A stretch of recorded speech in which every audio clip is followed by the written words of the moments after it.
Late one autumn evening, Sarah decided to take a shortcut through the woods on her way home.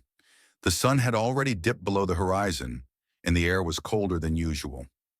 As she walked, the crunch of leaves beneath her boots was the only sound, until she noticed something strange, a faint light flickering in the distance. Curious, she walked toward it. The closer she got, the more the light seemed to move, almost as if it was guiding her deeper into the forest. She should have turned back, but something was pulling her forward.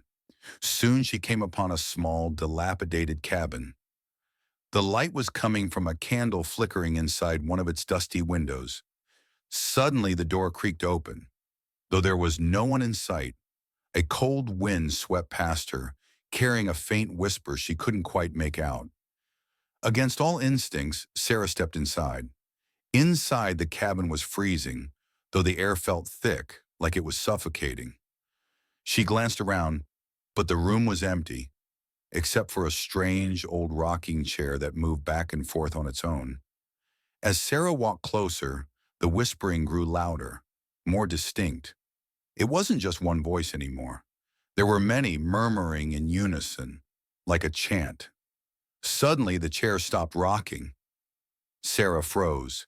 There on the dusty floor was a small, ancient-looking book.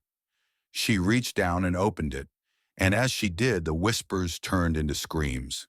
The walls seemed to close in around her, and the shadows in the corners of the room grew eyes watching her.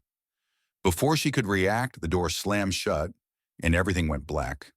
The next morning, the cabin was gone, as if it had never existed.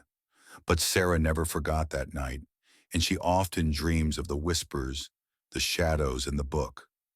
Sometimes in her dreams, the book calls to her again, its pages flipping on their own.